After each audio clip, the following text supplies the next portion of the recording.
All Hit Radio.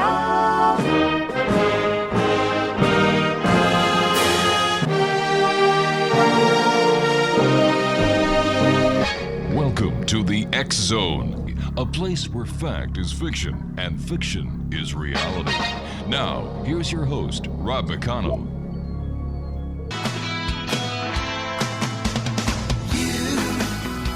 Doing that thing you do, breaking my heart into a million pieces, like you always do. And you don't mean to be cruel. You never even knew about the heartache I've been going through. Well, I try to forget you, girl. Just so hard to do. Every time you do that thing you do. And welcome back to hour number 2 of tonight's show. My name is Rob McConnell, and this is the X Zone. And we're coming to you from our broadcast center and studios in St. Catharines, Ontario, Canada. And you're listening to us tonight on your hometown radio, Classic 1220, and streaming around the world on classic1220.ca. One of the most investigated mysteries is the assassination of President John F. Kennedy. More books have been written about this assassination than any other crime. More investigations, more supposition, more armchair sleuthing. And yet, after all this time, we still are no further ahead. Dr. George Schwimmer is my guest this hour. We're going to be talking about the JFK assassination. And Dr. Schwimmer, welcome back to the X Zone. Always great talking to you. Good evening, Rob. For the listeners who may not know who you are, Dr. Schwimmer, can you tell us a little bit about yourself and what your interest in the JFK assassination is? Well, it happened by chance. I was writing a screenplay about assassination of a presidential candidate, and I thought of Lee Harvey Oswald, so I stuck his name in there a couple of times. And then I thought, well, I really should read a little bit about him. I haven't read anything in about 30 years. So I got a couple of books about him, and I found the material disturbing. It didn't make any sense. And so I got a couple of other books, and then it just wasn't making any sense at all. The most obvious that people are aware of is that so-called Oswald was in two places at one time, any number of times, not just once or twice, but a number of times. So that got me very curious, and I started researching it seriously. And I remember I ran across one little book, I don't remember the exact title, it was something like Two Plots, and the author's thesis was that there were two plots. One was to frame Lee Harvey Oswald, the other plot was to kill President Kennedy. And I thought, well, that's very interesting. So I kept on researching until I finally got a very good sense of who he was, and he wasn't a killer, and he wasn't anything like anybody said he was. Was it not a fact that Lee Harvey Oswald was, in fact, an agent for the CIA? Yes, he was, and he was also what's called a doppelganger, a double. And he was a double for the real Lee Harvey Oswald. The man who Jack Ruby killed was a double of the real Lee Harvey Oswald, and both of them were employed by the CIA. I'll call Harvey the one who I wrote about. Harvey not only was trained and employed by the CIA, but he was also connected to the Office of Naval Intelligence, and he was the informer for the FBI. And this is not speculation. Incidentally, I just want to make it very clear. Everything I'm telling you is factual. If it's speculation, I will tell you. But I have very little speculation. I tried very hard to keep it strictly on the facts. So anyway, both of them were CIA. But what happened with Harvey, he was co-opted. The last about the last 6 months of his life, the conspirators in the CIA took him over. Up to that point, he had been a legitimate CIA agent. And then these people took him over. And from that point on, he was a dead man. Why was President John F. Kennedy assassinated? Whoa, boy. Well, there was an awful lot of them. The first thing was that he did not allow before the Bay of Pigs. There's a lot of lies about this, and the lies about it is that he refused to provide air cover for the invaders and when they went in the Bay of Pigs. But actually, he had told the CIA, which was a CIA operation, ahead of time. He said, "I'm not going to involve American troops," and he didn't. But they, everybody was furious. The Cuban exiles were furious. Then the military was furious, and the CIA, of course, was furious. Well, Kennedy understood that he'd been had, and he went and fired the head of the CIA, Allen Dulles, and his lieutenant, General Charles Cabell. And so they had feelings of animosity toward Kennedy. But basically, what I've come to believe is that there was an overall sense in Washington that Kennedy was betraying the United States because he was trying to get peace with Khrushchev. And this was a time of big, very Cold War time. And all of these people were thinking they were Cold War warriors. But there was a lot of other reasons that they wanted to get rid of him also. So, I mean, I could list you about a dozen reasons why. Yeah, I'd like to hear them. Okay, I can list them. All right. Sure. If I can remember them. One that you probably have never heard of before is that Kennedy decided that the Federal Reserve Bank, which is not a federal organization, incidentally, it's a private bank that issues the money for the United States. And he decided that the Federal Reserve, he wanted to get rid of it because the United States had to keep paying interest to the Federal Reserve because the Federal Reserve would lend money to the United States for its wars and whatever else it needed money for. And so by the time that, so he told the Treasury to issue, I can't remember exactly what they were called, but to issue a currency. And at the time that Kennedy died, there was that currency, there was $4.5 billion of that currency. And people have speculated that if he would have kept on going, the Federal Reserve would have gone out of business and the United States would have no debt whatever. Right now we have a debt of $17 trillion. But if Kennedy had continued to issue this money, we would have paid off our debts with the money that the U.S. Treasury was printing. So that was one. The other one was that the Pentagon wanted to have a war in Vietnam, which they eventually got through Lyndon Johnson, but Kennedy wouldn't let them go very far. He got sucked in really well, when he first was in office. At the time that Kennedy was in the office, it went into office, there were 16,000 American troops in Vietnam. And in October, the month before Kennedy was assassinated, he had given a written order, which people keep denying, but it's in the files. It exists. There was a written order saying that he wanted all the troops out of Vietnam, 1,000 troops per month, and that all the troops should be withdrawn. I think it was 1965. And so, that just enraged the Pentagon. And so when Johnson got into office, he immediately canceled that order. And we wound up with 500,000 soldiers in Vietnam at one time, and 2.5 million soldiers served during the Vietnam War. I think something like 50,000 were killed and My Lord. 250,000 were wounded.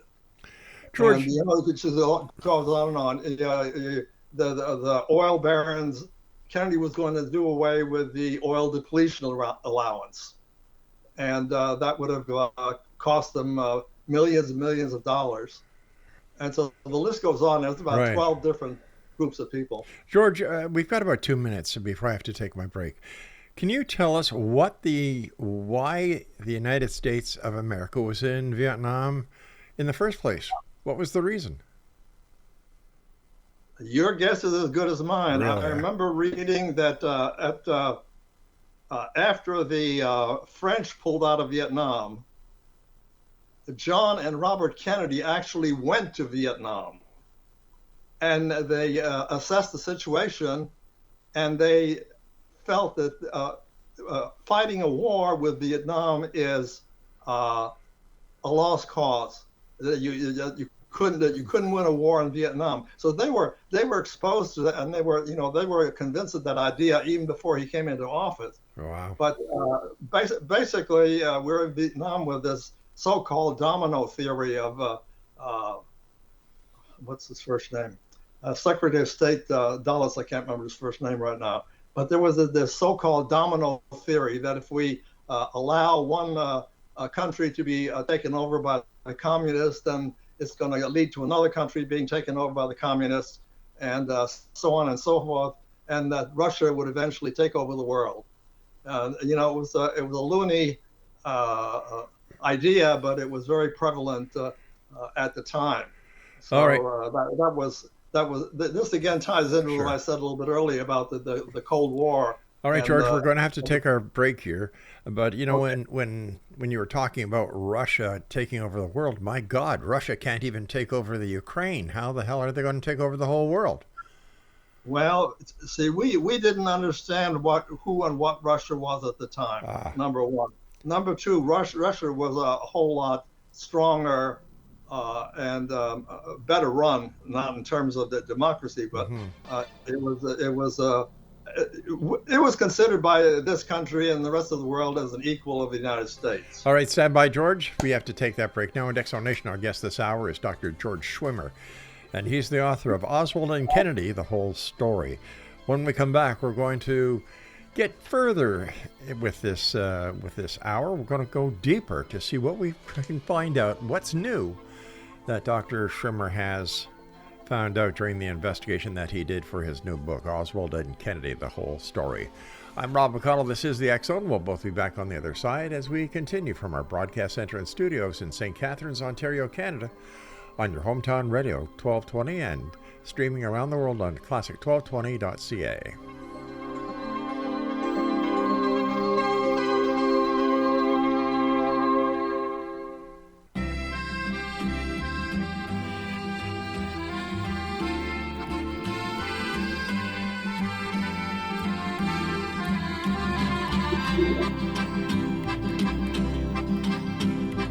Talk like Marlene Dietrich, and you dance like Zizi Jeanmaire. Your clothes are all made by Balmain, and there's diamonds and pearls in your hair. Yes, there are. You live in a fancy apartment off the boulevard Saint-Michel, where you keep your Rolling Stones records and a friend of Sacha Distel. Yes, you do. But where do you go? Welcome back, everyone. George Schwimmer is our special guest, and we're talking about his new book, Oswald and Kennedy, The Whole Story. I think everybody I've talked to, George, over the many years doing the show, they all can remember where they were when they heard the news that President John F. Kennedy had been assassinated, whether in the United States or up here in Canada. Where were you when the president was assassinated? I can tell you within 36 inches. I was a college professor. I had just eaten lunch my house was not very far from the classroom. And so I went out the back door, walked down this little alley toward where the class is there. And I remember there were 3 steps going up. And I got up on the 3 steps, and just as I got on the 3rd step, a senior, a speech major came running behind me. His name was John. I forget his last name now. And he said, "Mr. Schwimmer, President Kennedy has been shot." And I said to him, "That's not funny, John." And he said, no, really, Mr. Schwimmer, President Kennedy has been shot." So I went into the building, and I went to the office of my department, and there were 3 other faculty there, and they're all standing around a radio and listening to the information coming out of Dallas. George, we have 2 clips we'd like to play. The first one is Walter Cronkite, where he is saying that President Kennedy has been shot. Just give us a second here and listen. Gave it a great deal of thought, Grandpa. And afterwards... Here is a bulletin from CBS News. In Dallas, Texas, 3 shots were fired at President Kennedy's motorcade in downtown Dallas. The first reports say that President Kennedy has been seriously wounded by this shooting. More details just arrived. These details about the same as previously. President Kennedy shot today just as his motorcade left downtown Dallas. Mrs. Kennedy jumped up and grabbed Mr. Kennedy. She called, "Oh no," the motorcade sped on. United Press says that the wounds for President Kennedy perhaps could be fatal. Repeating, a bulletin from CBS News, President Kennedy has been shot by a would-be assassin in Dallas, Texas. Stay tuned to CBS News for further details. And then this was a report from Walter Cronkite not very long after that first report that we just played. At the airport in Dallas, and throughout the streets of Dallas, the Dallas police had been augmented by some 400 policemen called in on their day off because there were some fears and concerns in Dallas that there might be demonstrations, at least, that could embarrass the president. Because it was only on October the 24th that our ambassador to the United Nations, Adlai Stevenson, was assaulted in Dallas, leaving a dinner meeting there. From Dallas, Texas, the flash, apparently official, President Kennedy died at 1 p.m. Central Standard Time, 2 o'clock Eastern Standard Time, some 38 minutes ago.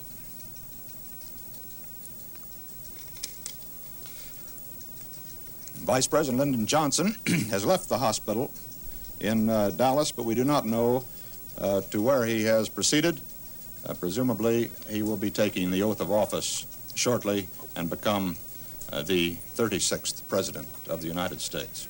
I don't think that those 2 clips by Walter Cronkite about the Kennedy assassination will ever stop raising the hair on the back of people's neck, no matter where they are. I'll tell you, the picture is even more striking. It is. I still remember Walter Cronkite taking off his glasses. Yeah. And I thought he was going to start crying. He did. He really did. Yeah.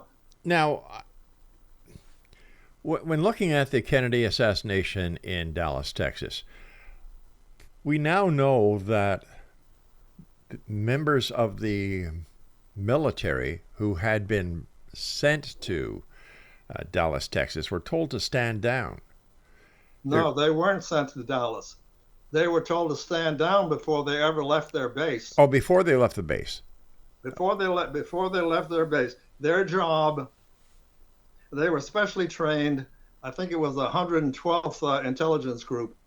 They were specially trained to go and protect the president in the United States when he was traveling around the country. And their commander got a phone call, and to this day, nobody knows who called. Mm-hmm. But the entity in charge of safety was the Secret Service. So he was called either by the Secret Service or by the Pentagon and told in no uncertain terms he was not to go to Dallas. That's the first time that ever happened.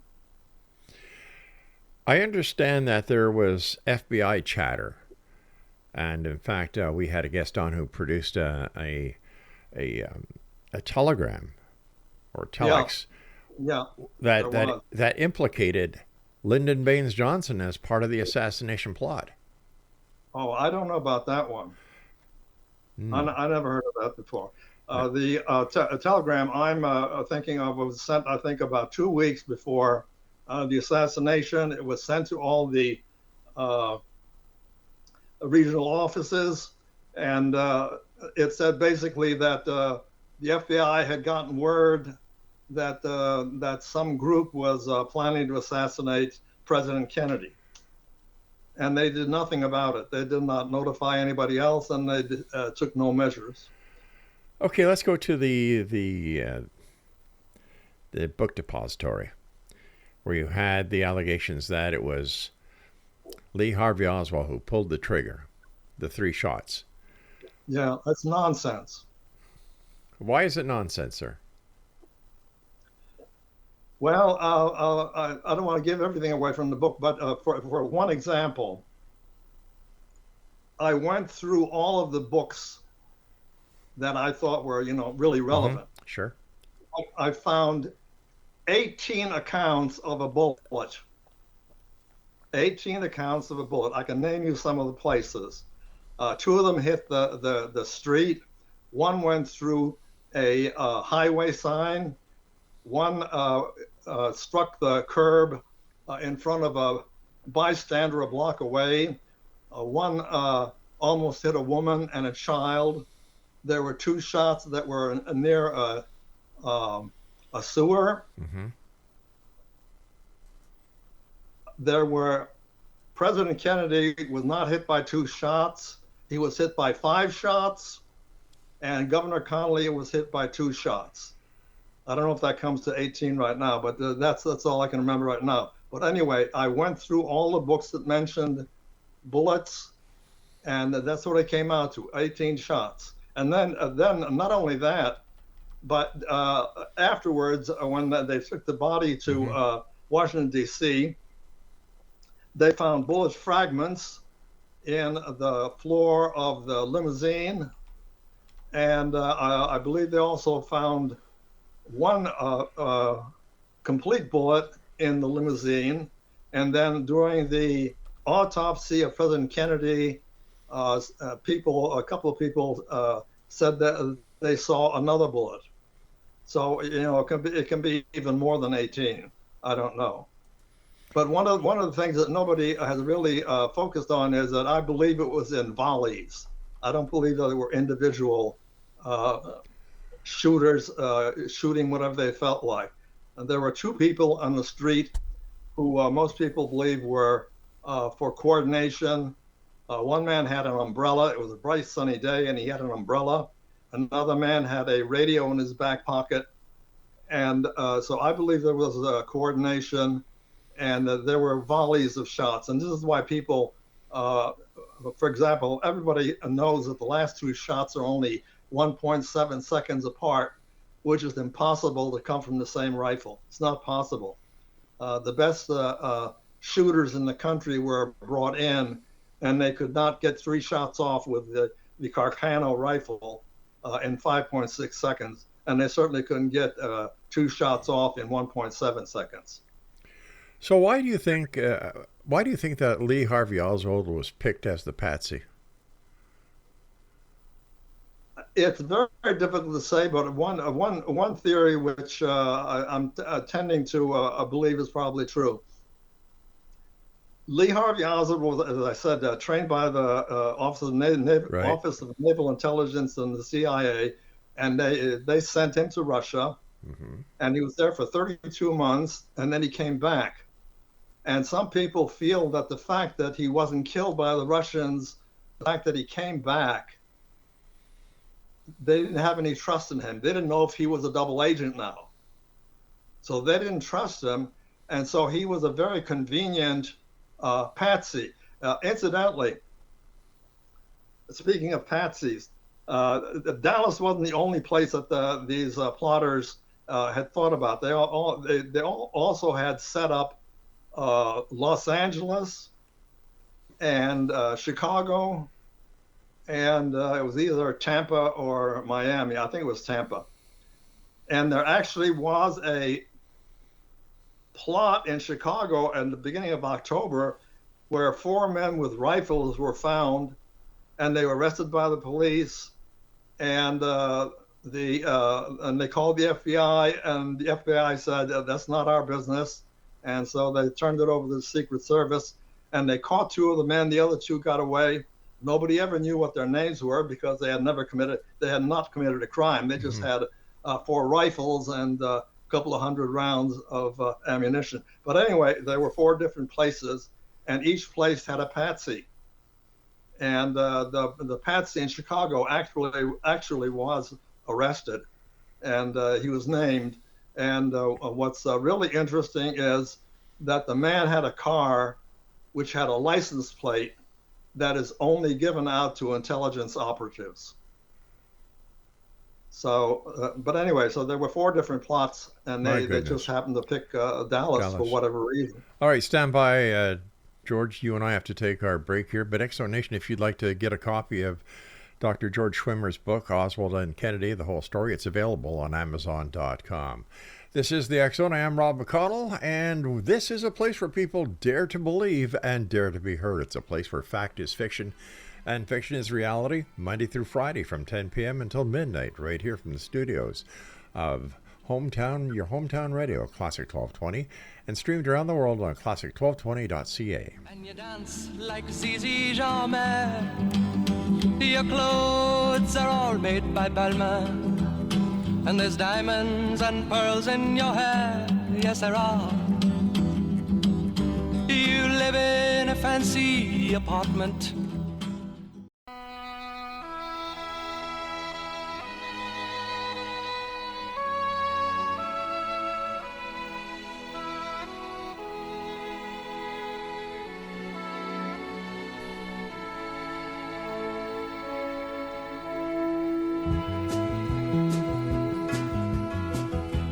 Anybody here seen my old friend Abraham? Can you tell me where he's gone? He freed a lot of people, but it seemed good they die young. You know, I just looked around and he's gone.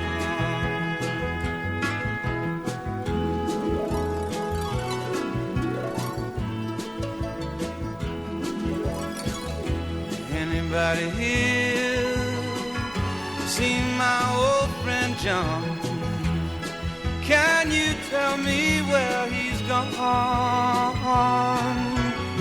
He freed a lot of people, but it seemed good they die young. I just looked around and he's gone.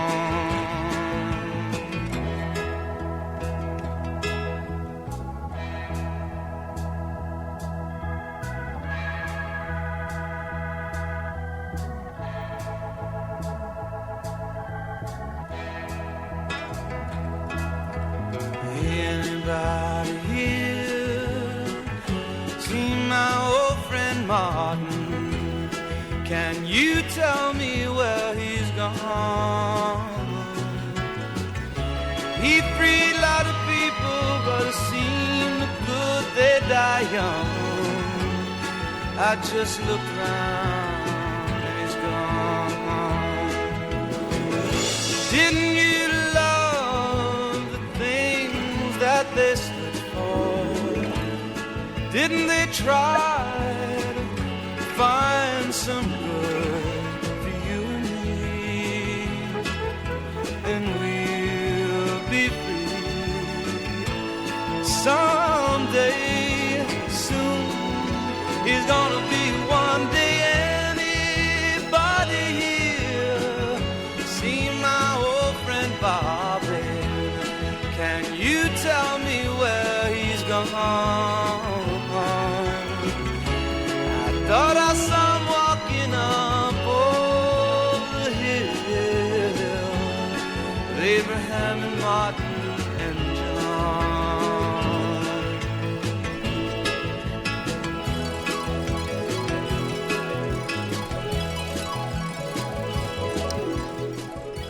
That was Dion singing Abraham, Martin, and John. What an appropriate song for this segment with our good friend Dr. George Schwimmer. That's the only reason why I played that entire song, is because it is so important to this entire conversation. You know, we President Abraham Lincoln was assassinated. President John F. Kennedy was assassinated. Martin Luther King was assassinated. Bobby Kennedy was assassinated. All these gentlemen wanted to do was bring peace to the earth. And for that, they got assassinated. And you know what really upsets me about the Kennedy assassination, George? It could have been prevented. There was no need for President Kennedy to have been assassinated. The American people have the right to vote in whoever they want. I don't think any faction of the government has the right to, on their own, without the full knowledge and consent of the American public, take it upon themselves to assassinate a sitting president, go into a war with a country.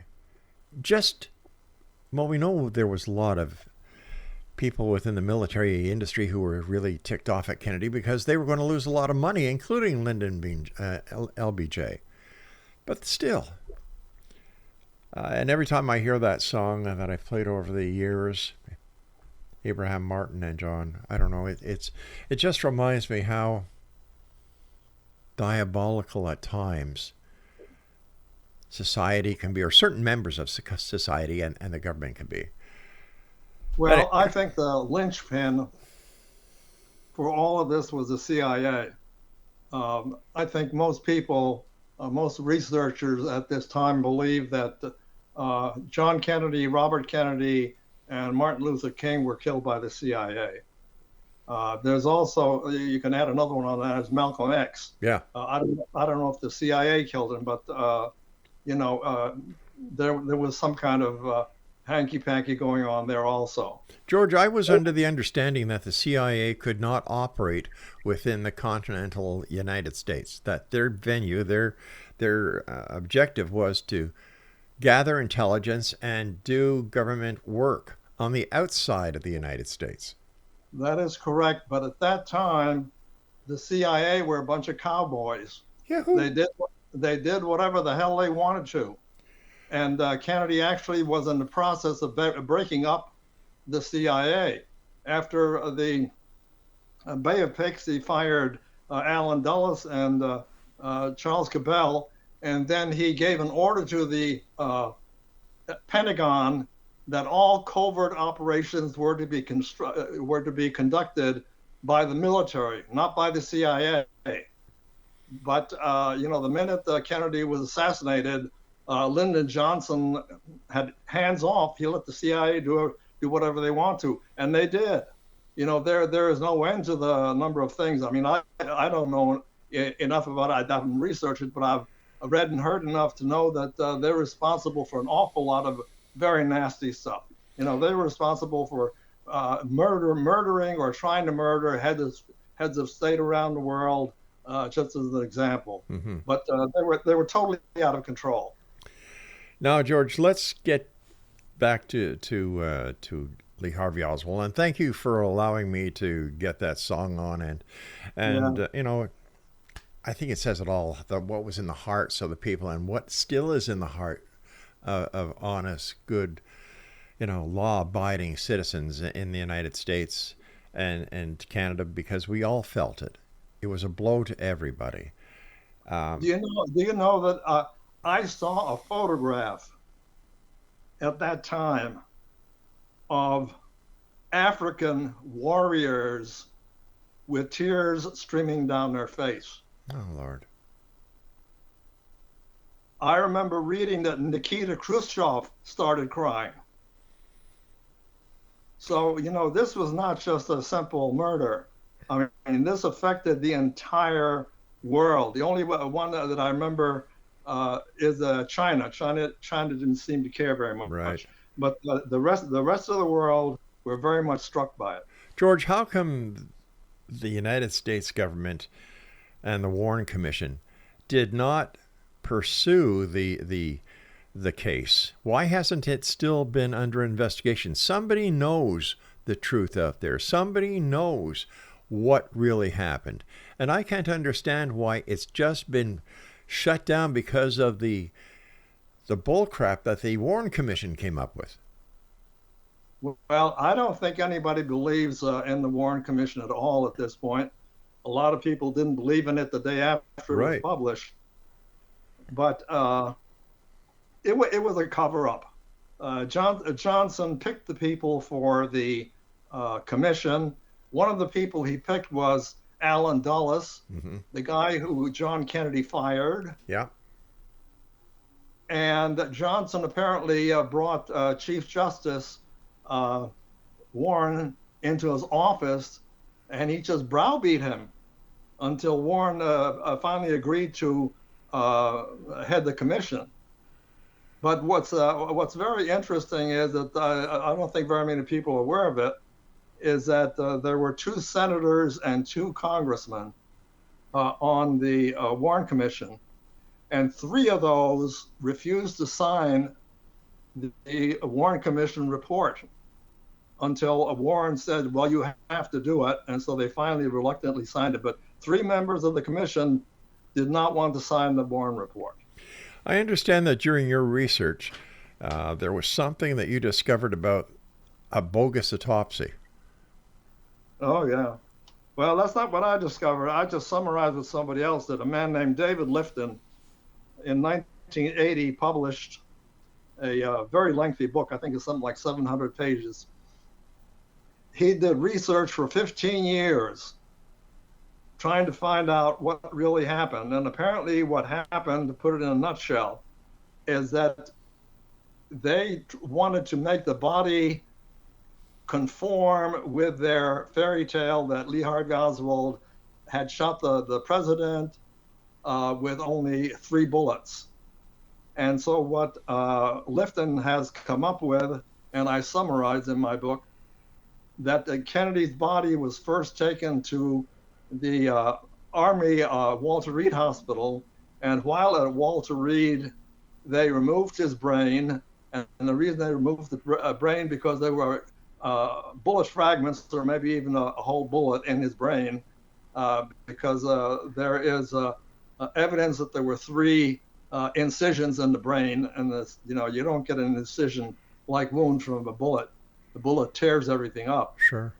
Anyway, so that they took the brain out of his head, took out all the bullets or fragments, put the brain back in again, and then put the top of his skull in again, except it was in pieces now.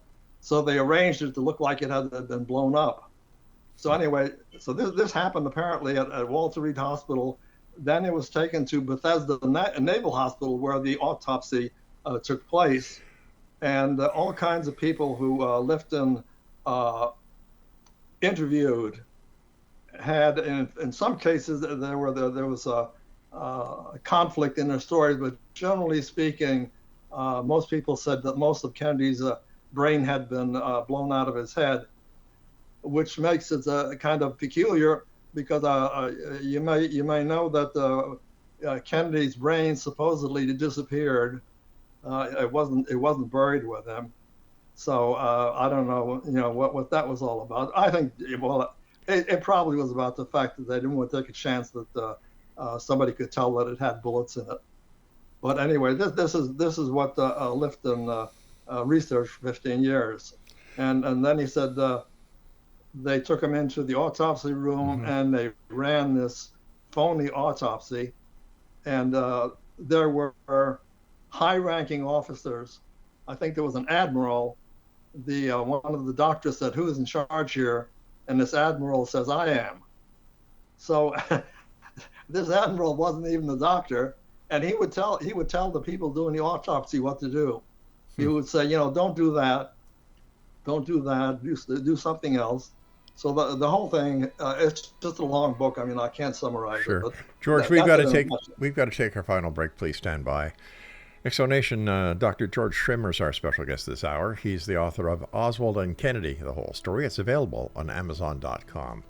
And we'll be back on the other side of this break as we wrap up tonight's show here in the X Zone with yours truly, Rob McConnell, from our broadcast center and studios in St. Catharines, Ontario, Canada, on your hometown radio, Classic 1220, and streamed around the world on classic1220.ca.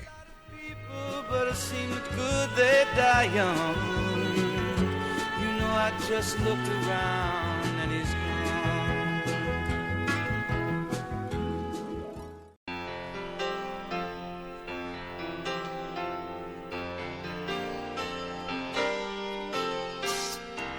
Hello, yeah, it's been a while. Not much. How about you? I'm not sure why I called. I guess I really just wanted to talk to you. And I was thinking maybe later on we could get together for a while. It's been such a long time and I really do miss your smile. I'm not talking about moving in, and I don't want to change your life, but there's a warm wind blowing the stars around, and I'd really love to see you tonight. Welcome back, everyone. I learned today that a young lady that I used to go out with way back when from Lake of Two Mountains has passed away. And I would just like to send my condolences to the Everett family. Very fine memories. And to the mom and dad of Anne and her family, our condolences. She was a very fine lady. George Schwimmer is my special guest this hour, and he's the author of a very interesting book. That's all I can say about it. He's done a lot of research in it, and he's got a lot of facts in it.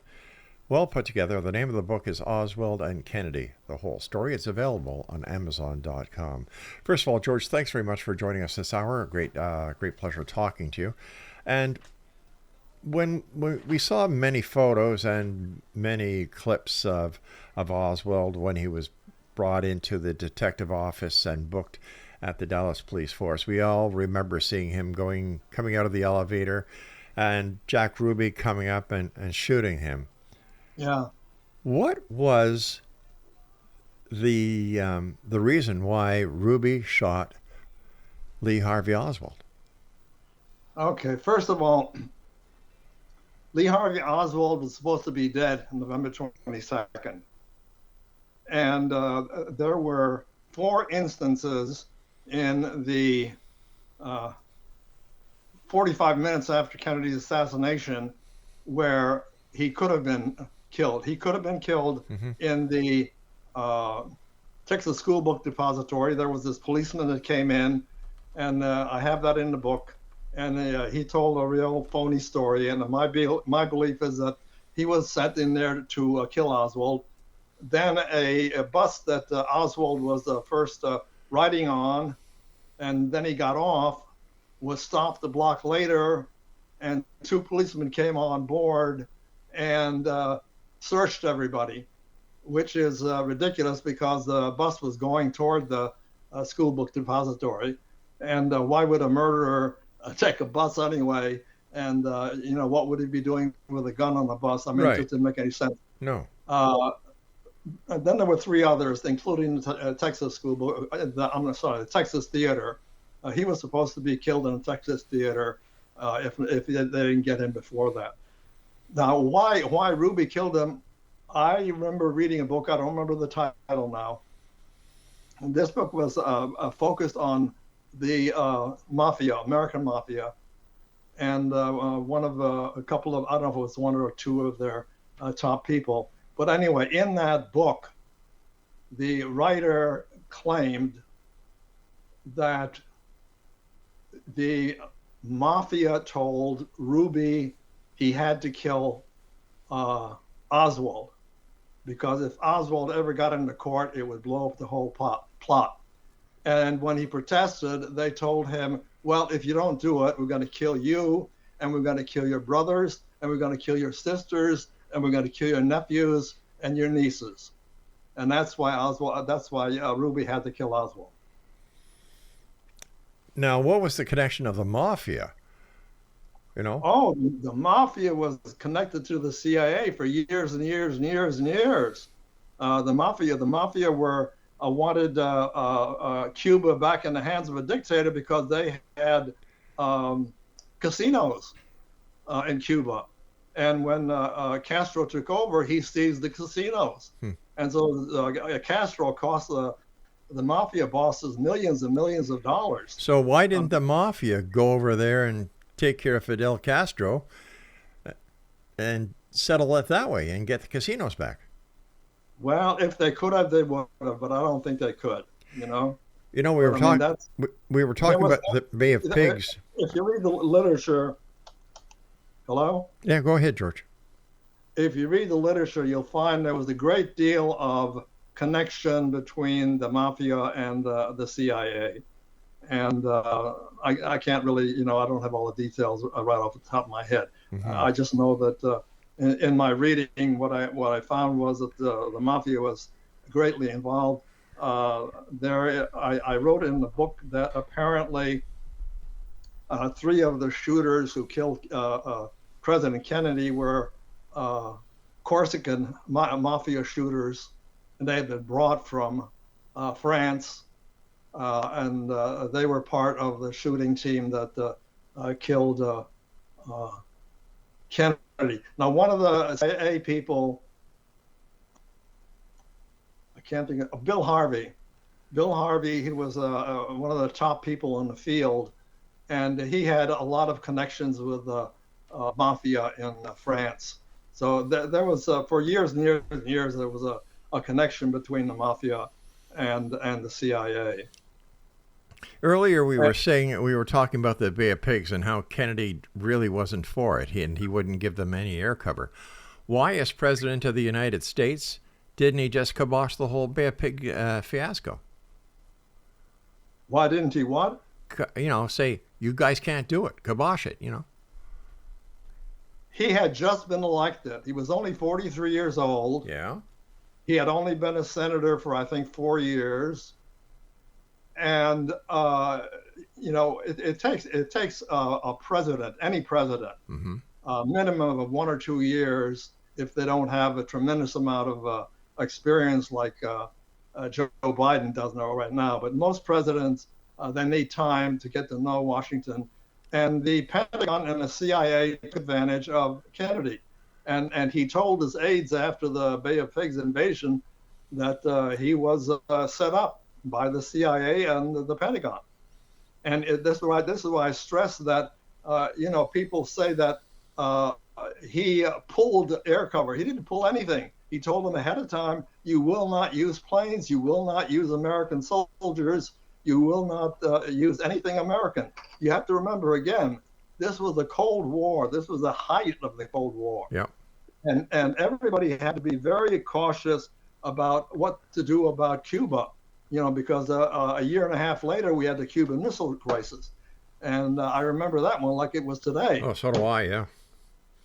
So how, what was there any aha moment when you were doing the research for your book that you thought you would never find? Yeah. And I only found it a couple of months ago. And what was that, George? I found a book that was published 25 years ago. It's not about the Kennedy assassination. It's about government malfeasance, including the CIA and other covert organizations. It's written by a man named, let me see. His last name is Stitch. Let me get my glasses here. His name is, I can't make out the first name. It's Defrauding America. The book is about 750 pages long, and this 4 small paragraphs, I didn't find it in a book. Somebody else found it, and I found what he found. And I went and got the book, and I read it myself. And what it is that a organization within the CIA called the Pegasus Group. A group of CIA agents had tapped the phone of J. Edgar Hoover. And they heard conversations between 5 men planning to kill Kennedy. Oh my God! Very high up in the government and politics. Rodney Stitch, S-T-I-C-H. Anybody who wants to go and see it, defrauding America. So that was a shock. People had been speculating on 3 or 4 of the men. Everybody has speculated on Lyndon Johnson. Everybody has speculated on Alan Dulles, the former CIA director. There have been people that speculated about George H.W. Bush and his CIA connections. And everybody is absolutely sure that J. Edgar Hoover was responsible for covering up the assassination. Well, if anybody had the power, he did. Yeah. Oh, he controlled people. If an agent got out of line, he'd send them to North Dakota. So the agents were afraid of Hoover. There's one thing to be respected, and there's other. It's totally a different thing when somebody fears you. You lose all respect for that kind of totalitarian. Oh, he was. And these FBI agents, they were afraid that they would be killed, or that they would be sent to South Dakota, or that they would lose their pension, or they could be demoted. I mean, J. Edgar Hoover was a little king. He was king of his little domain. And so every FBI did whatever J. Edgar wanted them to do. Nobody ever got up and said, oh, well, this is wrong. Or even years later, I don't recall an FBI agent. There have been a couple of CIA people who've talked a little bit about one thing or another, but I don't recall a single FBI agent who ever talked. George, the time has come when I must say so long to you for now, my friend. Again, congratulations on your book. And people can get it on Amazon.com, right? Yeah, correct. And the name of the book is Oswald and Kennedy, the whole story. Yep. Dr. George Schwimmer, thank you so much for sharing your time with us tonight, and I look forward to the next time you come back here and join us in the X Zone. Thank you very much, Rob. Good night, sir. At Exonation, once again, our guest has been Dr. George Schwimmer, and we've been talking about the JFK assassination, Lee Harvey Oswald, as well as President John F. Kennedy, the Bay of Pigs fiasco, the CIA's involvement, the FBI's involvement, as well as military intelligence. It's still an ongoing crime scene investigation in the hearts of many people who feel that they have been robbed of their president and that justice was not carried out and that the investigation should go on. I'll be back tomorrow night at 10 o'clock as once again we cross the time-space continuum to this place that I call the X Zone. It's a place where people dare to believe and dare to be heard. It's a place where fact is fiction and fiction is reality. And we're here Monday through Friday from 10 p.m. Eastern until midnight. Where? On your hometown radio, Classic 1220, and streaming around the world on classic1220.ca. So until tomorrow night, my friends, always remember to keep your eyes to the sky and your heart to the light. Good night, everyone. Closing time. Turn off.